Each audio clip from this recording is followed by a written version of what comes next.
it's kind of silly to say, but this is day 7 of creating content. And I feel like today, above all other days, it's a swing day of self-doubt and insecurity about creating content.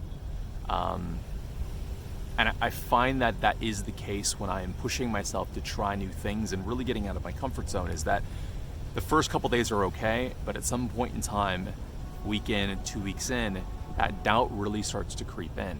And I know that sounds silly, and I think from a brain standpoint, I know that's silly, but from a heart standpoint, that's a hard thing to swallow. And so I furiously just went on Google today and was like, how do you overcome self-doubt? And I think the bit of advice that was most impactful was psychologists talking about how self-doubt and insecurities are a learned behavior. It's not something that a child is born with or a human is born with. We've adopted this, and this is not a blame your parents game where all adults, we all can take responsibility of our lives and who we are and how we've shaped ourselves. But I can remember, and this sounds silly, but I can remember being 6 and excelling at school, excelling at a project. I think it was art. And I remember going out to a friend's house and parents were talking, and the other parent was like, oh, your kid did really well. And I was really proud of my work too. I thought it was a phenomenal piece of art for 6, right? But I remember my mom saying that, oh, no, I'm sure your kid's art is great too. His is just all right. And I remember asking my mom why she said that. And she said, well, we don't want to brag, we don't want to be boastful. And I kind of interpreted that almost as like, you don't want to outshine your friends. And I almost felt like, oh, maybe I was wrong to feel proud about my work. Maybe I shouldn't be so confident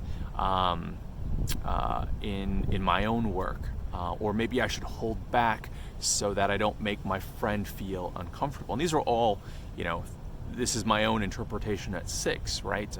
No harm or intention done by my parents. Like, this was just how I interpret it. But I can see how, as time has gone on, how it's been hard for me to take on compliments, how it's been challenging at times to not want to outshine peers, but also just this self-doubt of, maybe I shouldn't think of myself so highly. So I don't know if this is cultural, but it was something that I adopted. And I think sitting down today and realizing that that was just my interpretation at 6, that my life and a lot of the projects I start and the self-doubt all came from a moment, potentially a moment of interpretation of a 6-year-old. And I can look at my daughter right now, I'm like, man, I really hope I don't mess my kid up.